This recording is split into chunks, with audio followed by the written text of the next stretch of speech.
Welcome to the Lymphoma Research Foundation's Understanding Diagnostic and Biomarker Testing. I'm Monica, and I'll be your operator for today's call.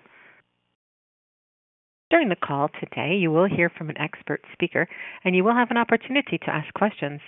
If you have questions during today's presentation, you can ask them anytime in the Q&A box on the webinar. As a reminder, this webinar is being recorded. At the end of the webinar, a link will appear on your screen. Please follow this link to complete an evaluation of this program.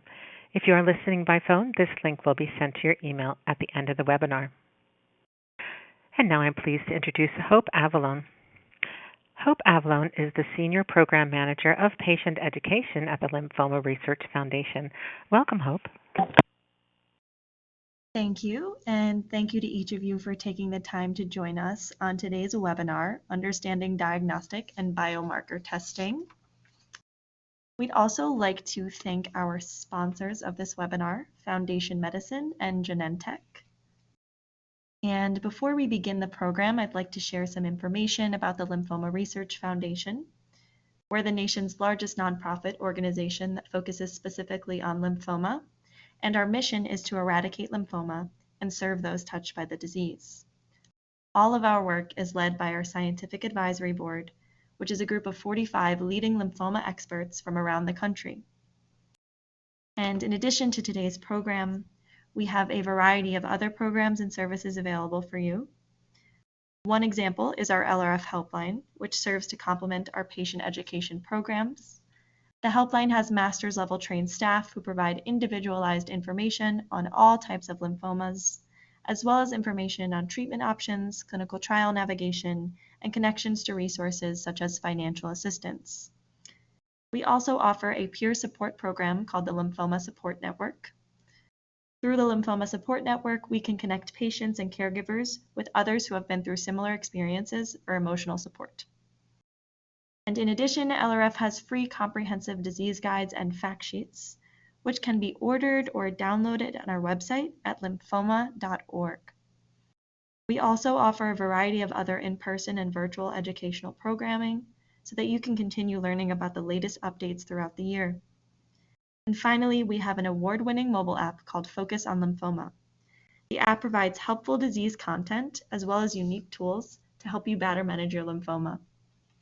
The app is available free of charge in the Apple App Store and in Google Play. For any listeners in the New York area, I also wanted to briefly highlight our upcoming in-person North American Educational Forum on Lymphoma.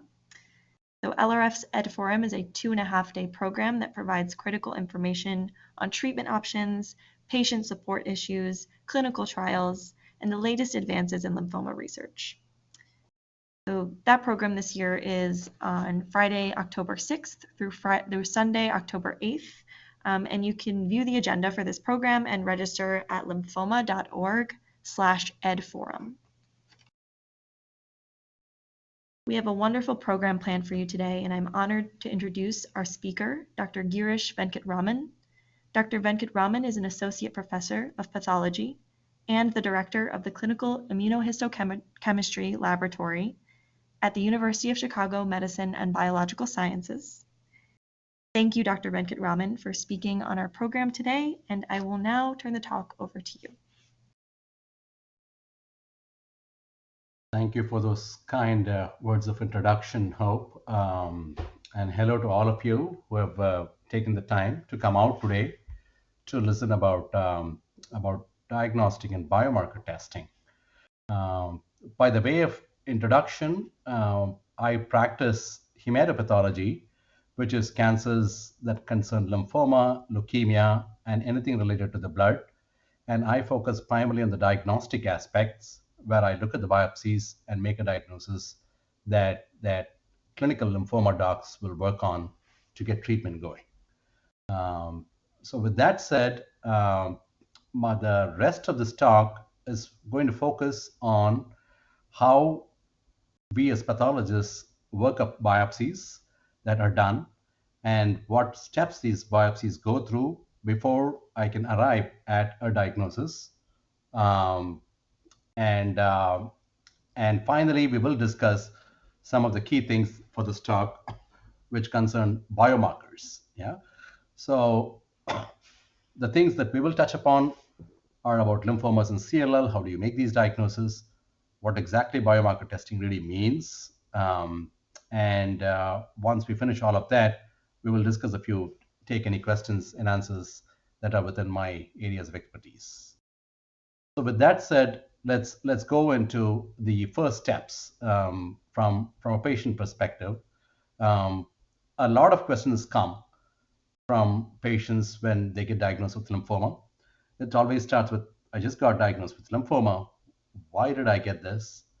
What kind of cancer is it? Do I need treatment?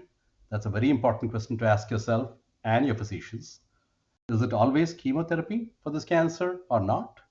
Um, and will my children get it too? This is something that folks tend to ask. So it's something to remember that there are biomarkers that address these questions. And are there biomarkers that can prognosticate my kind of lymphoma, whether it's going to be behaving well or behaving aggressively? Yeah, it all starts with these symptoms, and it leads to a biopsy of a lymph node or anywhere there's a need for a biopsy. And then from the biopsy, it gets to the stage of a diagnosis. So this orange box is where I come in and I help out.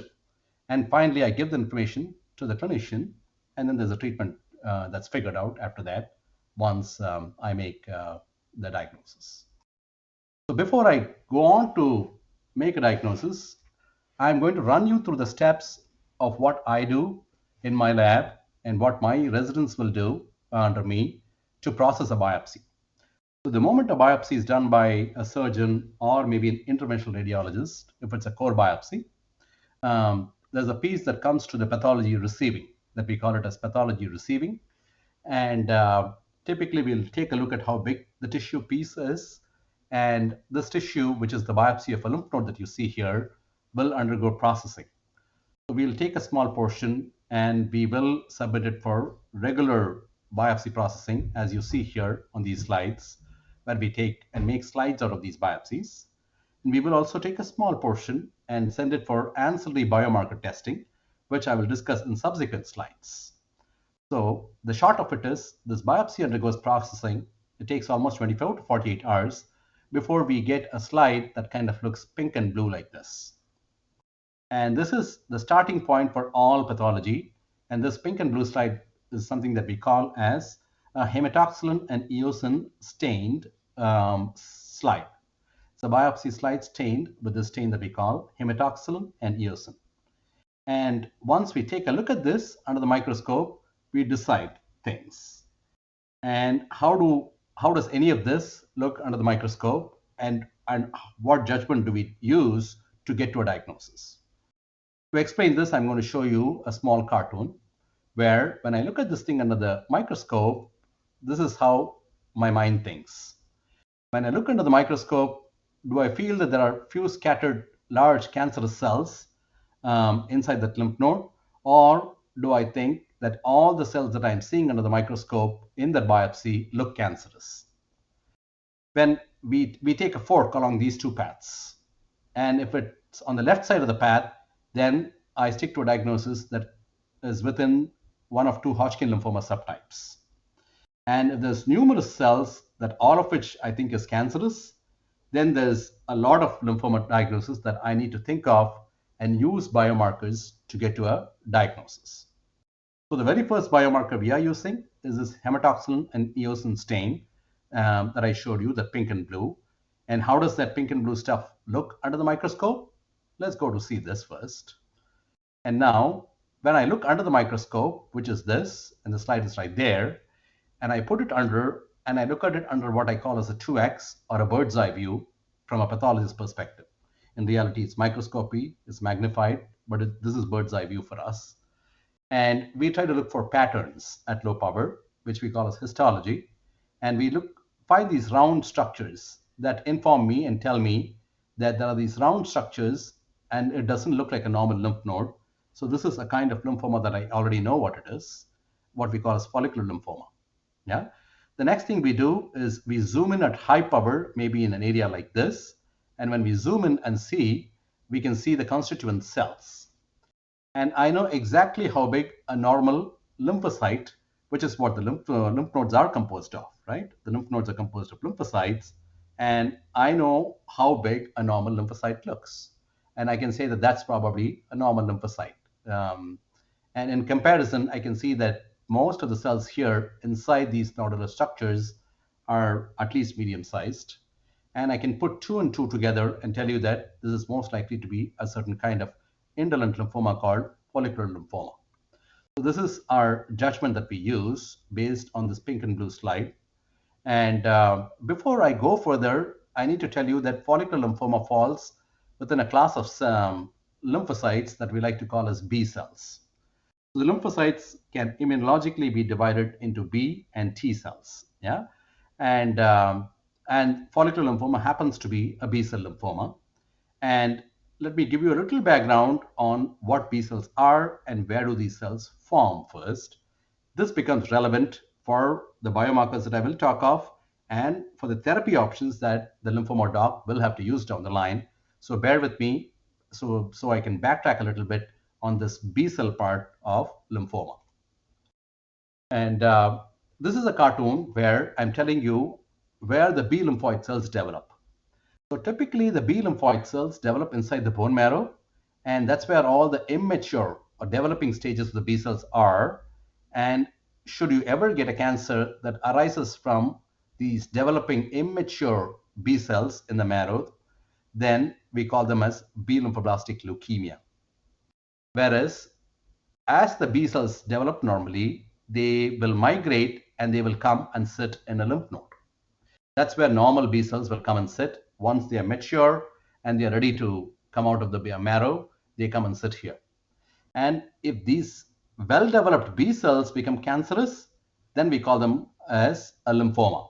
Yeah, and these well-developed lymphoma cells can spill into the blood. So can these immature B cells also spill into the blood. So any white cells circulating in the blood, we use the term leukemia. So the word leukemia is something that you might have heard of, especially more so in kids. But the word leukemia doesn't necessarily mean that it's a tumor of the immature B cells or a tumor of the mature B cells. So CLL actually is a disease that can exist in the lymph node, and CLL can come out in the blood. So that's why we call the leukemic form of CLL as chronic lymphocytic leukemia. And there is a version of CLL that just sits in the lymph node, then we call it small lymphocytic lymphoma, which is probably one and the same thing when it comes to the CLL biology. So with that said, let's move on to what is really an appropriate sample here, yeah, to test. So this is a question that we get frequently. What is the most appropriate sample to get for testing? What is the least cumbersome method for a patient, yeah, least invasive to procure a sample?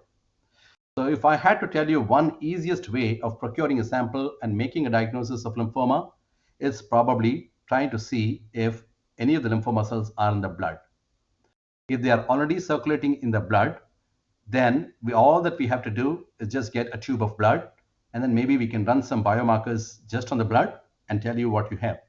That's probably the easiest way if the cells are circulating in the blood. But many times in lymphoma, that's not the case. And it's only the lymph nodes that are enlarged. So we are left with the option of going and doing a lymph node biopsy. And within the biopsies, we can either do a small core biopsy where we stick a small needle inside the lymph node and get a small piece out without too much damage, versus taking the entire lymph node out when we want a bigger sample to make a definitive diagnosis. Many times, people will do a core biopsy, which in many times is sufficient for a good diagnosis, but sometimes we will hesitate to make a real diagnosis on a core biopsy, because if I get too bold and try to make a diagnosis on a core biopsy, and if I'm wrong, you might end up getting the wrong therapy, and we certainly don't want that. So we end up recommending an excision biopsy in certain cases as pathologists. That's mostly in the interest of the patient that we do that. And so with that said, in terms of grading the invasiveness of the core biopsies, the best is a blood sample. If not, go for a core biopsy. If not, go for an excision biopsy, which is probably the most definitive way of making a real diagnosis. And like I said, the first biomarker for any lymphoma patient get a blood count. If their blood counts are already low, then it already tells you something. And if the blood counts are really high, then maybe you have a chance at a diagnosis all the way straight from a blood without even getting a biopsy. And obviously, when we look at the blood, the doctor is going to look at the hemoglobin, the white cell counts, and platelet counts. Obviously, the white cell count is probably the most informative when it comes to patients with lymphoma. And especially if the lymphoma cells are circulating in the blood, they will figure as high white cell counts. The normal white cell count is about 5,000 per microliter, and there's a range for it. And maybe about 30% lymphocytes can circulate in a normal blood. Yeah.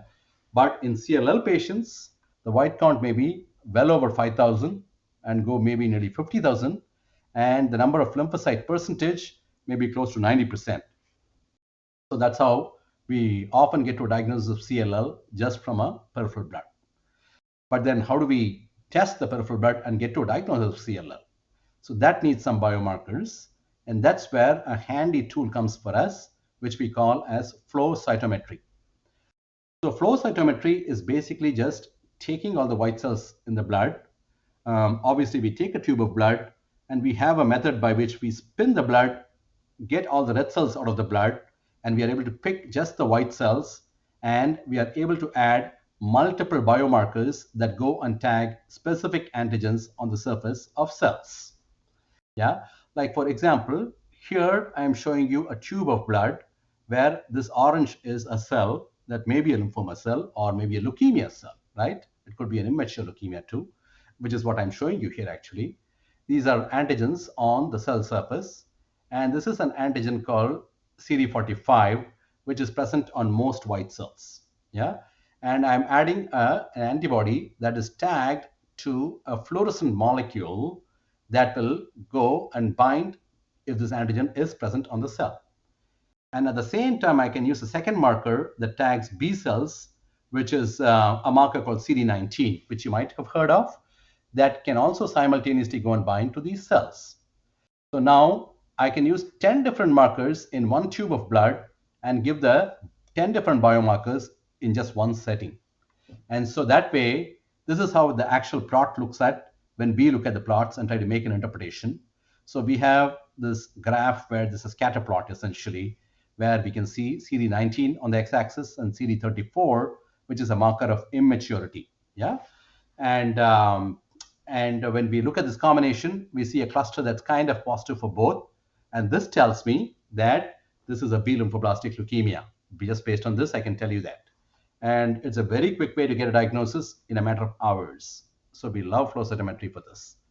It's the least invasive, very precise, multiple markers can be tested, quite a few therapeutic markers like 19, which can be targeted, can be tested. Yeah. So with that said, let me go on to a second way of doing the same kind of testing when we do a biopsy. Now, when we do a biopsy, we have tissue sitting on a slide. Yeah. And this is how this slide looks. Let's say that this is the glass slide. This is the tissue. This is a cell. This is a tumor cell or a lymphoma cell sitting on the surface of the slide at a high magnification. And I can throw a primary antibody that is tagged to another fluorochrome. Yeah. The physics of this doesn't matter, but what matters is this is how we see it under the microscope. These are the large cells, which is actually a case of Hodgkin lymphoma. And this is an antigen that we call a CD30, which is positive in classic Hodgkin lymphoma, which is the lymphoma that we frequently see in younger patients. And when I see this, I get a visual idea that the tumor cells are large compared to the lymphocytes. And the tumor cells have a nucleus that is not staining red, but the cytoplasm of the tumor cells are staining red, and they are full of this antigen called CD30. And this tells me what this tumor really is, because there's this big visual component to immunohistochemistry, which is biomarkers on a slide. Advantage, it can test some biomarkers that are not available on flow, and there's this huge visual component where I can see the relative tumor cell content and what are the cells surrounding the tumor and etc., unlike flow cytometry, which will only give you the phenotype of the cells. Yeah? And let's keep going. And having said this, let me maybe do a big net for you of a case that I actually saw. and how we go through getting to the diagnosis. This is a 25-year-old patient, and the patient had a mass in the chest, and they ended up doing a small biopsy. Yeah, and here I'm doing a diptych for you, where on the left side I show you a normal lymph node, where you see these rounded structures, which are normal follicles that you see in a regular lymph node. And in this patient, this is what I see. I see a lot of pink all over the lymph node. I don't see what looks like a follicle inside this patient's biopsy at all. And immediately I know that this is not normal. This has got to be a lymphoma that I know occurs in younger patients. And obviously, I cannot say things at this power. So I zoom in to this biopsy to see a higher power. And when I do that, I can see that there are these large cells, and they are few and far. And these are your normal lymphocytes at the bottom, a sea of normal lymphocytes and a few really large, ugly looking cancerous cells. And when I look at this, immediately I can say as a pathologist that this has got to be classic Hodgkin lymphoma, but I cannot give the diagnosis in the current day and age without a biomarker beyond this. And the biomarkers that I will typically use to get to a diagnosis of classic Hodgkin lymphoma is a biomarker called CD30, which, if positive on the membrane of the cancer cells like this, it tells me that the cells are positive there. And this is the brown slide, which is the immunohistochemical marker for CD30. And likewise, I have another marker called CD15, which is also positive on the large cells over there. And you can see the background small lymphocytes that are negative.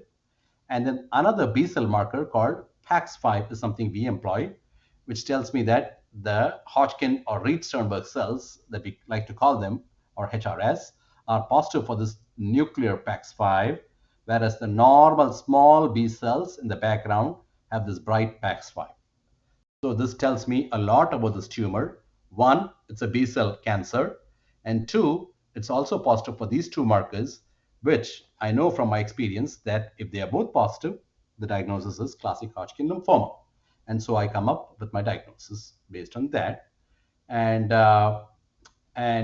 so let's recap what we did so far. So we started with the simplest biomarker, which is actually a complete blood count. I'm surprised that sometimes people forget that a blood count can be really useful. And if you end up seeing a surgeon ever, make sure you also ask for a complete blood count, so you make it lucky. And especially before the surgeon wants to do a biopsy, this is a very good idea to do a CBC for a complete blood count. We always start with this pink and blue slide, which is the H&E simplest biomarker, hematoxin in eosin. And the next step, we go for flow cytometry of the suspended lymphoma cells, or we use immunohistochemistry on the slide. But sometimes we actually need to go further. So it sounds a little simplistic, but this gets us started. So let's start again. The clinician sees the patient, and this is a 50-year-old male who came with weakness and tiredness. And the clinician rightfully ordered a complete blood count. He sent the blood count to the laboratory, and the lab came back with a white cell count of 102,000. That's sky high. It's well more than the 11,000 upper limit. And the hemoglobin is 7.2. That's very low. Anything below 10 is bad. So 7.2 is low. And so we need to try to put 2 and 2 together. And sure enough, the pathologist added a flow cytometry to this CBC and could come up with the diagnosis of clonal B cells with CLL phenotype. So now we give this information to the clinician, who will likely be a lymphoma oncologist, or at least an oncologist for sure. And the next decision is to treat or not to treat. Sometimes it's a really big question for them. And in CLL, many times, patient can just be observed without treating. But now in this patient, we can see that the patient is symptomatic. The patient is feeling weak, the patient is feeling tired, and there is a very low hemoglobin. And of course, the white count is high, but that's not as important. But a symptomatic count plus low hemoglobin means there's a decision to treat. Now the clinician is going to come back and ask me more questions. Hey, you gave me the diagnosis all right, and I need to treat the patient now. Now I need more info before I decide how to treat. So that's an important question for the clinician. And it's part of my job to answer beyond just making a diagnosis. So that brings us to the question of the kinds of biomarkers. One, there is diagnostic, which is the H&E, the immunohistochemistry, and the flow cytometry. And the second is what we call prognostic biomarkers, where we give further information on how the cancer is going to behave and what the genetics of this cancer are that will help the clinician determine the choice of therapy when they start therapy for the first time ever, which is called frontline therapy.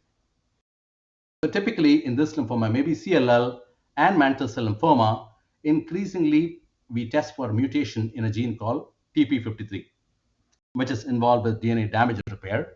And if this gene happens to be mutated in the patient's lymphoma cells, then they are less likely to respond to chemotherapy. Yeah. Whereas if there is no mutation, it doesn't matter whether they give chemo or whether they give a non-chemo based option. So they will definitely come back and ask me for this information. So I end up doing sequencing studies to test for mutations in the cancer cells the moment I see this diagnosis. Yeah. And so that brings us to diagnostic and prognostic biomarkers. So now I have thrown a word called genetic testing, okay, in quotes, which is a very broad word. And sometimes people don't really clarify what genetic testing means. So there are various ways you can do genetic testing. One, on the left side, you can actually take the fresh lymphoma cells and you can grow them in culture and look at the chromosomes of the lymphoma cells. And if the chromosomes look very strange with multiple copies, then we call it as a very complex karyotype, um, which is reflective of how proliferative the cancer cells are, which means it's going to behave badly. And second, we look for gene mutations. Like I told you, we extract the cancer DNA, not just the cells.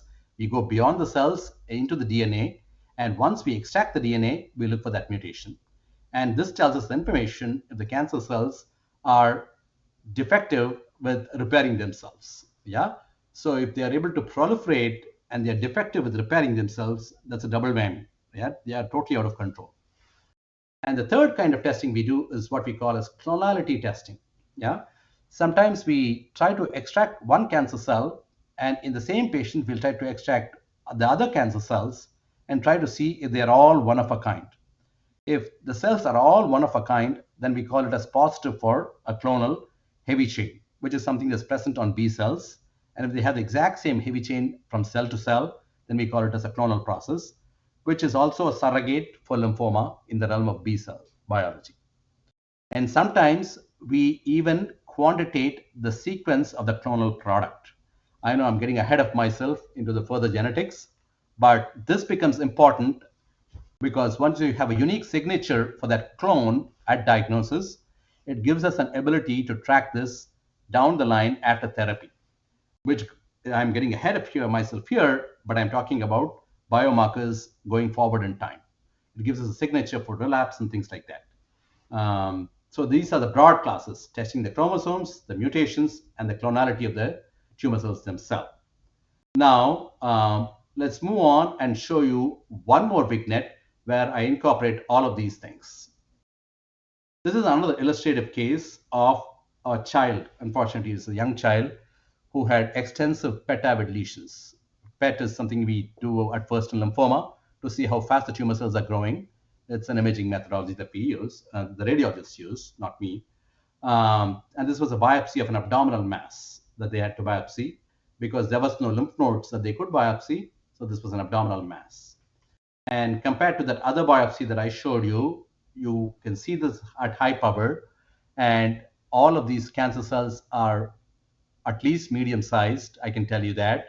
That's a normal lymphocyte at the top right.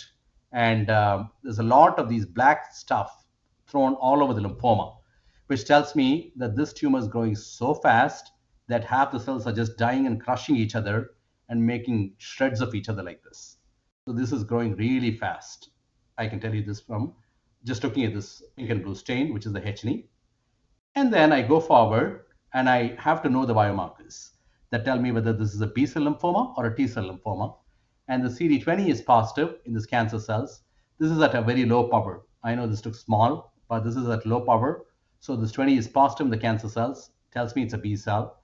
And I use an extra biomarker called BCL2, which is an anti-apoptotic protein that kind of marks cells that are destined not to die. And this tumor will lack this BCL2, and this is useful for me in this context of this lymphoma. And I know that this had a nearly 100% proliferation rate on a biomarker called Ki67, which is what we use to tell us how fast the tumor cells are growing. And so based on the combination of these, I can tell you that this is a Burkitt lymphoma, which is a very high-grade lymphoma that needs aggressive therapy and CNS prophylaxis likely. With that said, this is going forward. So we have used this H&E stain in Burkitt lymphoma. We use CD19, which is a B cell marker, and a couple of markers that tell me further about the phenotype of this lymphoma. And then we did chromosomes on this patient, and there happens to be a rearrangement of a gene called MYC. Now I'm going to show you two chromosomes. This is chromosome 8 and chromosome 14, which is normal. And on chromosome 14, you have this gene called IGH, which is the heavy chain gene of the B cell. And on chromosome 8, you have this gene in red that's called MYC, which is a proto-oncogene. Yeah? And MYC usually helps in cellular proliferation and proliferation of cancer cells, or even normal cells for that matter. But if it happens to be cancer cells, MYC does helps them proliferate really fast. What happens in this Burkitt lymphoma is this piece of red comes and sits right next to this IGH gene on chromosome 14. So we call this a translocation. And we know from prior knowledge that this IGH gene is heavily producing and transcribing protein. So anything that sits next to this IGH gene will be made in excess, which means there will be excess of this MYC proto-oncogene in Burkitt lymphoma cells, and that means the tumor cells will grow really fast. So I can take this to my advantage for diagnosis and develop a probe and see this chromosome under a culture. So what I will do is send the sample to the cytogenetics laboratory, which are my colleagues, where they will take the lymphoma cells in suspension. They will grow them in a test tube like this or a flask. They will make the cells divide into mitosis with some agents that they have, and they drop this mitotically active tumor cells on a slide. They'll actually look at the chromosomes. This is how the chromosomes look on the microscope. And if there is that fusion that I told you, which is between this 8 and 14, like this thingy, they will be able to find out just by looking at these chromosomes. Don't ask me how they can weed out which is chromosome 8 and 14 in this mess, but the cytogenetics people are trained to do this, and they know exactly what they're looking for. Even I cannot tell you there is that fusion looking at the sample. But what I can tell you is sometimes we will use an alternate method of coloring where we develop these red and green colors for the MYC and IGH gene. And if there happens to be a fusion, the red and green will come together and you will see a fusion like this. This orange signal corresponds to a fusion of those two genes. This is called FISH. So time and again, we will do this extra ancillary biomarker called FISH studies to look for rearrangements or fusions of the MYC gene or other genes called BCL2 or BCL6. Yeah. So these are ways we use biomarkers. And this is a straight screen grab from a paper that was published, which talks about the biomarkers in a paper. This is titled Major Prognostic Value of Complex Karyotype. So this thingy is called karyotype, where we grow the cells, in addition to TP53 and IGHV mutation status. So we discussed both of these in a prior slide in the genetic studies thingy. Yeah, and this is relevant in CLL. This is actually a topic of interest for me that we presented at a recent conference in ASH, where patients who have a really hypercomplex karyotype in the CLL tend to do really poorly after they transform. So those are biomarkers that are actively being published like that. Yeah. With that said, I'm going to delve the next slide into a slew of genetic terms that you will see in reports randomly that it's good to have a sense of. But these are again genetic biomarkers that I think it's still good to know. I call this gibberish around genetic testing. They all sound fancy, but it's pretty simple when you look at the DNA itself. So let's start with the DNA of a cell, where the DNA that actually, there are pieces of DNA that will code for protein. This big red structures and this orange structure, are called exons. And these exons are segments of the DNA that actually code for proteins. And here is maybe one gene. One rectangle that you see over here is one gene. So there are tests that will do what they call as a single gene assay, where they will only test for one gene in that lymphoma and nothing else, which I think is honestly a waste of the sample to test just one gene and take all the time. And there are assays which are panel based, which can test multiple genes in one test, which is like this. Yeah, you can say 2 genes here, 2 genes here, 4 genes you're testing. In reality, they can test 300 genes or more sometimes, even 1,000 like we have on our panel. And then there is an even more extensive method of testing where you pretty much sequence all the possible coding regions. Everything that can code for a protein is sequenced. We call that as exome sequencing, coming from the word exon, which pretty much makes proteins. And we call this a short form, whole exome sequencing, or the WES. As fancy as it sounds, the terminology is fairly simple. And you can take this one step further where you code everything involving the exons and in between that we call as introns. And then we call that whole genome sequencing, which is also useful because recently we have come to know that there are parts in between that can also affect the making of genes. So whole genome is also sometimes relevant, but making sense of all of this is a different story altogether. Yeah, sequencing has almost become the easy part, but making real sense of it is sometimes tough. And next we have what we call as germline testing. When a patient has multiple family members with hematologic cancers all the time, then you need to give them more answers than beyond telling that, hey, you had lymphoma, your dad had lymphoma, your grandpa had lymphoma. Okay, what's going on in the family? Yeah, sometimes you need to answer that question for their children and for family members. Yeah, so then we do this thing called germline testing, and we have the lymphoma docs refer the patients to a germline clinic where they will take the patient's lymphoma sample, sequence it. They will also take a normal sample from the buccal mucosa, which is non-cancerous cells. And they do that. And yes. And then they see for any form of mutations in the germline DNA. And if there are mutations in the germline DNA, then that means that they are more susceptible to develop certain cancers. And it's possible that there are implications for the children too to develop the same kind of cancers. So germline testing has its value. With that said, let's go on to some markers, protein and genetic, that are relevant for clinicians in the current days. There are 3 protein biomarkers that are really popular. These are CD19, which is a B cell marker, which has become very popular these days, especially in light of a CAR T cell therapy, which is popular for lymphoma and leukemia these days, which is chimeric antigen receptors, where T cells of the patient are engineered to fight against the same lymphoma or leukemia cells. And then, of course, CD20 is something we test all the time using our own methods. And it kind of predicts for response to anti-CD20 based therapy, which is frequently used in the front line for large cell lymphoma, diffuse large B cell lymphoma, which is rituximab or its congeners like others.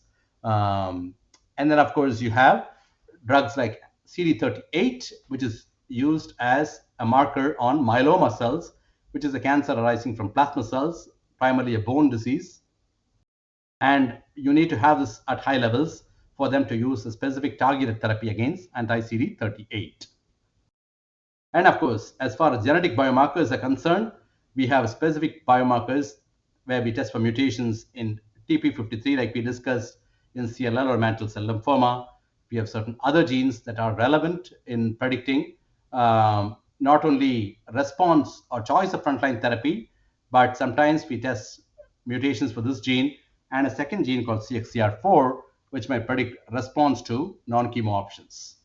And of course, some of you who have had relatives with large cell lymphoma might have heard of this genetic testing for MYC, BCL2, and BCL6 that we do by FISH that I showed you in a few slides earlier. Yeah. So these are the various methods that we employ. And now going beyond diagnosis, let's look at the blood. There's a recent interest in circulating tumor cells or circulating tumor DNA these days. And how is this useful? This is useful when you cannot really get a sample to make a diagnosis. This especially happens in deep organs like pancreas, which you cannot go and poke a needle into and try to get a diagnosis that easily. So in that case, sometimes the cancer cells will shed in the blood, and you might be able to pick their DNA from the blood. And that's one way you can, circulating tumor DNA or circulating tumor cells itself can be helpful. And of course, you can find mutations in those circulating tumor cells that might affect their choice of frontline therapy. So there's a second way by which a circulating tumor DNA can be useful.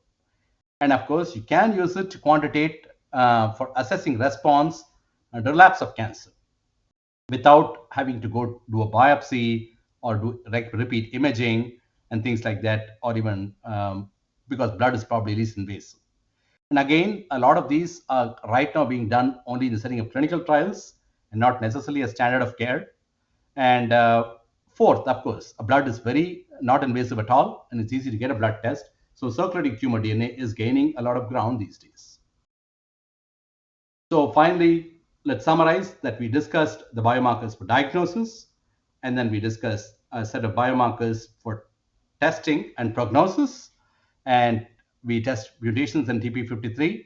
We might test for markers like PD-L1, which is relevant for immunotherapy. And when patients have families, so multiple members with cancer, we are bound to offer genetic screening, whether they want it or not. We will check if non-cancerous cells have a defect in their DNA, and that impacts the therapy they can get. And liquid biopsies and circulating tumor DNA are getting popular these days, but still is mostly in the clinical trial setting and research setting. But I do see them being used in the main line down the line in a few years for sure. And so ultimately, when it comes to putting together things, the pathologists work with the cytogenetics people, and they also work with the genetics folks, and we have a dialogue with the treating physicians to arrive at the best possible biomarkers to help our patients. Thank you, and I'm glad to take any questions. Thank That's you so within much, my Dr. area of interest. Yeah. Of course, thank you so much, Dr. Venkataraman. Like you said, we're gonna just jump into the Q&A portion of the program. We have a good amount of time for some questions. So if you'd like to ask a question, please continue to submit those through the Q&A box on your screen. And we'll take as many questions as possible before the end of our program today. So jumping in with the first question here, does bright CD19 represent atypical CLL or an indication of some hybrid disease between CLL and indolent lymphoma? Yeah, that's a great question. So 19 per se doesn't necessarily define typical or atypical CLL, but rather the CD20 is something that people, when CD20 happens to be on the bright side, folks tend to push things into atypical CLL. But for practical purposes, this atypical CLL and CLL is not much of a distinction, especially in the realm of genetics these days. The bigger important thing is there a P53 mutation or not? And are you comfortable making the diagnosis of CLL or not? That's probably the most important thing.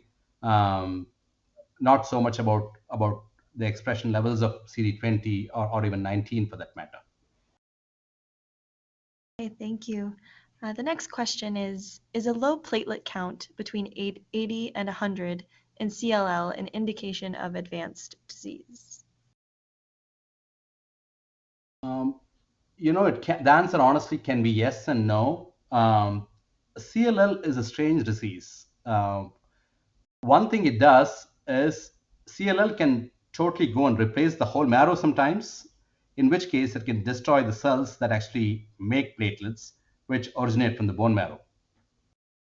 So when you see a low platelet count, it could indicate one, the entire bone marrow is probably replaced by CLL, or to a significant extent involved by the CLL itself, and thereby reducing the platelet counts. Or two, CLL has an ability to cause autoimmune damage to platelets. So you can have a secondary autoimmune hemolytic anemia and a low platelet, even though the CLL itself may not be extensive or may not have progressed much. So the mere presence of a slightly low platelets in the context of CLL doesn't necessarily mean that it's more aggressive or behaving in a different way, but it certainly means that it might need treatment sooner or later when the platelet counts go down like that. Thank you. Next up, we did receive a few questions on this. Do you think artificial intelligence technology will one day be able to help you in your work? Definitely, I think AI has a lot of potential to help us work, um, especially in the realm of putting together multiple symptoms, like I told you about genetic testing, right? So sometimes I see one patient with a lymphoma diagnosis, and it's entirely possible that the same patient might see a totally different clinician and a totally different pathologist for a different malignant cancer, maybe like a head and neck cancer. But I would never know that the patient actually had head and neck cancer and and maybe a lymphoma together at the same time. I might be working in my own silo, but here is where I think AI can really help, where it can connect the head and neck cancer and the lymphoma together and maybe create a pop-up note that this combination may be associated with certain genetic diseases that may be germline in nature, and maybe it's worth doing a genetic consultation for those kind of patients and pull up information. And again, that might go into the certain ethics portions of things, but certainly it will help the patients if AI is able to even connect those dots and refer the right patients and get the right therapies. Thank you. The next question here is, how has DNA sequencing expanded the number of lymphoma types beyond past diagnostic methods? So for the classification of lymphomas, um, in the past 10 years or so, it's not so much that they've expanded the diagnostic subclasses. Yeah, we have learned about at least maybe 8 or 10 entities which are almost defined by genetics, for sure.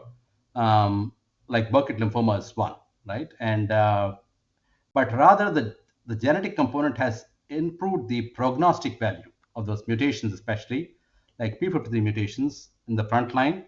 It totally helps the choice of frontline therapy, not so much about the diagnosis itself. I still call the CLL a CLL in today, but a CLL with P53 mutation is a totally different disease compared to a CLL without P53 mutation. So I think the diagnosis these days has almost become more of diagnosis plus a prognostic biomarker, like P53 mutation, or maybe a MYC rearrangement. Yeah, a large cell lymphoma is one diagnosis, but then we have developed a new subclass called large cell lymphoma with a double hit in MYC gene and the BCL2. And when you have that alteration of both those genes in a large cell lymphoma, then they will have to choose an intensive therapy compared to the standard R-CHOP that they use for large cell lymphoma. So I think genetics has certainly helped push the choice of frontline therapies to a more adapted approach, which I think is a great thing. And of course, it has saved a lot of people from even chemotherapy, like CLL for that matter. These days is a paradigm where the frontline choice is not chemotherapy anymore, literally, at least in the West. I'm not going to say the same in the countries in the East, but at least in developed countries and US, the frontline therapy is pretty much non-chemo based options. So I think genetics has totally helped develop that for CLL. So that's certainly a good thing. Thank you. Next up here is biomarker testing going to be used for those who have been treated to monitor for recurrence? Yes, they will use biomarkers. Going forward, like I told you, the circulating tumor DNA is probably coming up to a good extent, and it's going to be useful for at least certain lymphomas. And like I told you, the sequencing of the clonal product at diagnosis, that's a very useful biomarker that people use time and again for monitoring minimal disease and for early relapse. And I have seen it used much more in the realm of leukemia, unfortunately, not so much in the realm of lymphoma, because in lymphoma, they don't treat based on minimal disease, whereas in leukemias they do. So I'm hoping that at some point this information will be clarified further for lymphoma patients down the line. But certainly, I'm seeing that happen a lot using blood samples and circulating tumor DNA. Maybe 5 years from now, it might very well be the standard of care for all I know. Thank you. Next question here is, can you please explain the interpretation of TP53 results by sequencing? What does the percentage mean? How are the different mutations analyzed? Okay. So TP53 mutations, so when you see the report, what you will see is it starts with there's a gibberish that comes follows the word TP53. They will tell the nucleotide change. Nucleotide change is the position in the DNA where the change is happening within that gene. And most TP53 mutations all are concentrated in one part of the gene, which we call as a hotspot. And most hotspot mutations correspond to a class of mutations that kind of don't necessarily kill the whole protein, but just make it dysfunctional. And in the realm of leukemia, the percentage matters. Yeah. So they look for a percentage. What percentage of the DNA is comprised by these mutated cells? So there will be a variant allele frequency that they might report in the reports. And if that variant allele frequency is, let's say, an arbitrary number, there's no number really for lymphoma. But for leukemias, anything more than 2% is certainly something worth noticing. And more than 10% is certainly abnormal. So that's the way they see it in leukemia. But the VAF percent isn't as relevant in the realm of lymphoma. But the kind of mutations do matter, whether they are those hotspot TP53 mutations or they are the non-hotspot mutations, it matters. But the very fact that there's a mutation itself is probably more than enough. And I don't think that within the realm of lymphoma, we are still kind of dissecting between those hotspot and non-hotspot from a therapeutic perspective. All that they care is there a mutation and is there a believable mutation that's been described in the literature? And sometimes folks might report mutations that are not really mutations. So you really have to be careful to read between the reports. Or certainly you can ask your doctor to have the report read again by a proper molecular biologist to see if it makes sense. Thank you.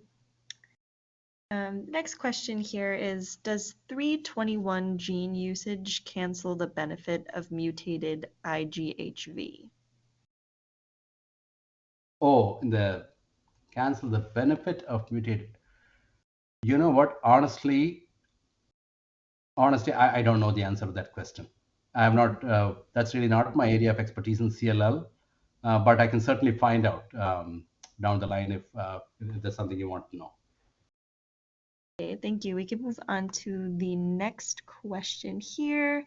Are there prognostic biomarkers for mantle cell other than TP53? Yes. So these biomarkers are relatively old. P53 came by later. The most useful one is one called Ki67, which is the proliferation index. So in mantle cell, if you have a proliferation in the cancer cells, which is less than 10%, it's good. 10 to 30% is intermediate. And if more than 30% of the cancer cells are proliferative on the Ki67 biomarker, then that goes into the adverse group. And so that was involved in one of the mantles of prognostic index called the MIPI. So it figures there. And of course, the LDH also becomes important as part of the MIPI. And yeah, of course, P53, like you already said. Thank you. Next question here is, can you comment on ctDNA in T-cell lymphoma and any common targets? Again, that's also kind of out of my realm. I'm not personally aware of specific ctDNA markers in the realm of T-cell lymphoma. I'd have to ask my colleagues for that. Thank you. The next question here is buccal testing done on the patient or on family members? It can be done on both. it will be typically done on the patient. And if it turns out to be positive in the patient, they might call in the right family members also to be tested. They will offer, and yeah, it can pretty much be done on both. And if genetic testing or genetic screening suggests defects in the DNA, what would be the next step for the family member? Typically, again, this is going to vary from the disease to disease. In the realm of hematology, they will typically only monitor the counts, and they will refer the patient to a genetic counselor who will give the risk of that family member developing this, and the timeline by when they can expect if a cancer might develop and what cancer might develop. It will kind of prepare them, and they are not going to take preemptive steps and give chemotherapy ahead of time and things like that when there is no cancer, even if the genetic testing is positive. And they will do a risk assessment, and should that family member develop a cancer later, we already know that there is a genetic component to it, and there will be implications for when they go for a bone marrow transplant, when the physicians must be very aware not to use very toxic drugs, because the patient's inherent ability to repair DNA in the non-cancerous cells is really poor. So they tend to give less intensive chemo for those patients who have a concurrent germline alteration. So yeah. Thank you. Next up here is lactate dehydrogenase, LDH, a biomarker? And how useful is it in monitoring for recurrence of indolent NHL? Yeah, that's a great question. LDH is a biochemistry test. And yes, it is a biomarker. It's a great biomarker. And it's typically helpful in monitoring patients who have higher grade lymphomas. Um, Recurrence of indolent non-Hodgkin's, not so much unless they have really bulky disease. Um, but if you have a rising LDH in a patient who had an indolent lymphoma, it might be indication that that indolent lymphoma is actually transforming, and it might be an indication that they should actually go and get a PET scan, which will tell you globally where a transformation might be occurring, and a biopsy might be in order. To that extent, I think LDH can be useful in monitoring a indolent non-Hodgkin lymphoma. Thank you.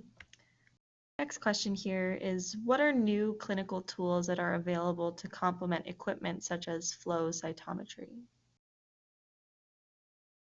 Yeah, so flow cytometry is one method, and right now I'm uh, working with one of the diagnostic immunohistochemistry companies for a threeplex biomarker, where they're trying something like flow, where we are testing multiple biomarkers at the same time on the tissue, like immunohistochemistry and flow kind of joined together.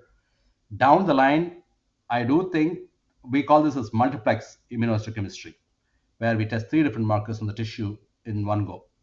And I think stuff like this might expand to even 10 markers, where we might be able to do 10 at one go and give an answer even on a small biopsy, and maybe avoid having to get to excision biopsies down the line. So that's one way, one tool that seems promising to me. And and besides that, what else could be useful? I'm thinking, of course, the genetic testing. That's the bigger component. And a greater number of pathologists these days have an interest in genetic testing themselves, as opposed to the molecular biologists who typically do genetic testing and interpretation. So there's a new breed of hematopathologists who are interpreting genetic results too for their cases, and I think that's a good thing. And of course, the question of AI and the use of AI in pathology, that's certainly going to help a lot for us pathologists too in the lab, where we look at blood counts and we create flags for abnormal blood counts. And when the blood counts go significantly up between two time points, then it does flagging. So I think These lab tools are also very innovative and good for us to monitor and keep track of patients whose blood counts are suddenly changing sometimes. Thank you so much, Dr. Venkatraman.